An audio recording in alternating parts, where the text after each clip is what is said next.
This is an oral history interview with Lois McMullin by William Gorman. The first question I have is, where and when were you born? Newton in October 1918. Did both of your parents work? No, my mother didn't work. My father was in the automobile business. This automobile business, was he just work with himself or were there other? He had his own business, yes. And where was? In various places, Newton Highlands there. He had a place down where the bathhouse is now in Crystal Lake. How did he get to work? Was his business near the home? No, it was in Newton Highlands, and we lived in Newton Highlands. So he had a car. We always had a car. We were the fortunate ones. The cars weren't new, but we always had cars. And this was what made us a little bit different, I guess, from a lot of the youngsters who grew up with us. We were able to go away for a trip in the summertime. So you lived in Newton Highlands for? Forever. I was born in Newton, so I stayed there. What high school in Newton did you attend? There was only one high school back when I went to school. Yeah? What's now North High. That was before they tore down the three buildings and made one. That was long ago. What effect did World War II have on your business? It made it difficult for my father because it was hard for him to get people to work for him. But he just stayed with it and did the best he could. I worked in town, so it really didn't, as far as I'm concerned, in business life, it didn't have that much effect.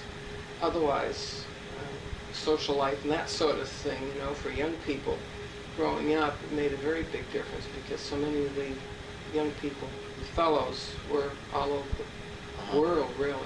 It did make big changes as far as things we did to occupy ourselves. What did you do, not only when you were younger, but also during that time for entertainment?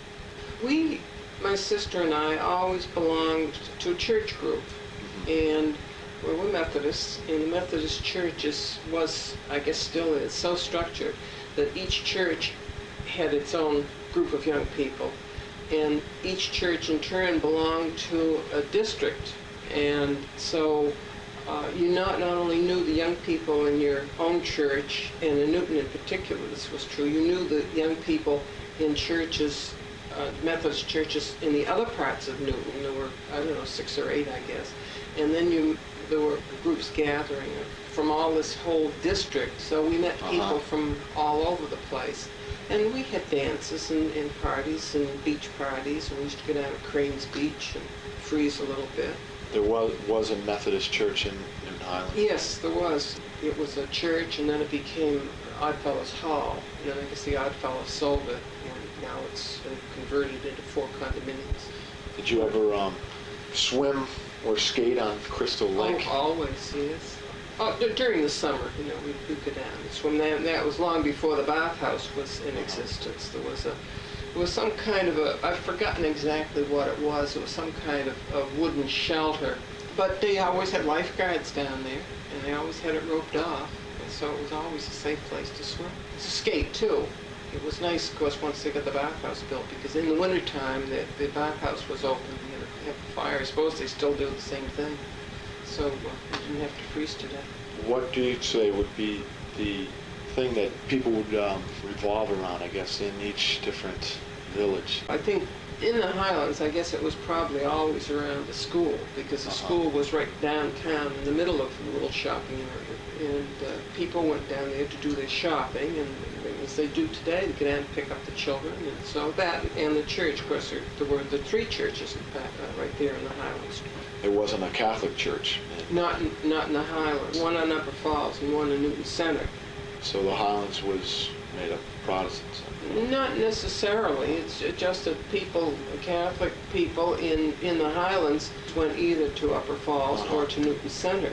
Then they opened in Waban on Beacon Street, so those were the 3 that people who lived in the Highlands had access to. What would you say was the most hours you had to work on your job? I guess when I first started working in Boston, we worked, I suppose, like 9 to 5, and half a day on Saturday.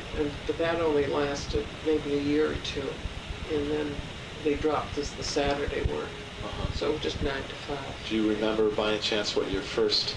My salary? Yeah. A big salary. I think about $16 a week, something like Oh, really? that. that was a time when you get a sandwich for a quarter, and a coffee for a nickel, and a cupcake for a nickel, so 35 cents bought your lunch for the day. So.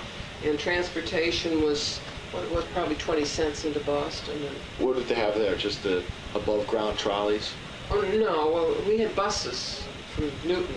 Buses went into Park Square in Boston. When did they put in Route 9? You mean the turnpike? Right. Oh, yes. Yeah, I remember when they put that in. Did that have any effect on the Yes, town? it changed. Yes, I suppose it did. There was much more traffic, but it didn't affect the village part of it so much, because it was so much of it was through traffic. But they used to close off one section down there between Cobb's Hill from Elliott Street, and we could coast down there. There was a big hill coming from this direction and a smaller hill coming from the other direction. So the little kids coasted on the short hill, and the big kids coasted down the big hill. That was on the side of Route 9 that was not used so very much. So they just closed it off in the wintertime when there was a lot of snow. And of course, I can also remember back then when the sidewalks were plowed with horses. The V-shaped plows and single horse, and it did a better job than the tractors do now, I think. I don't remember how they plowed the streets. That's strange. I don't remember them plowing the streets. I suppose they always used trucks as far back as I can remember for the streets, but I know they did the sidewalks with a V-shaped plow with horses. You got something you might have been thinking about to add?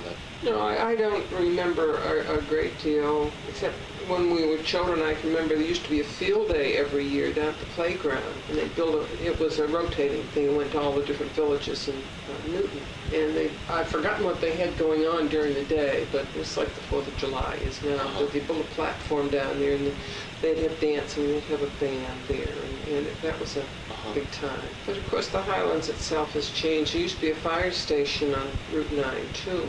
And originally they had horses there, and when we were children we used to go over there sometimes, and firemen they had a hose they'd turn on us when we were, little hose, when we were kids. So the Highlands itself has changed. The businesses have changed there. The A&P used to be right in the middle of town.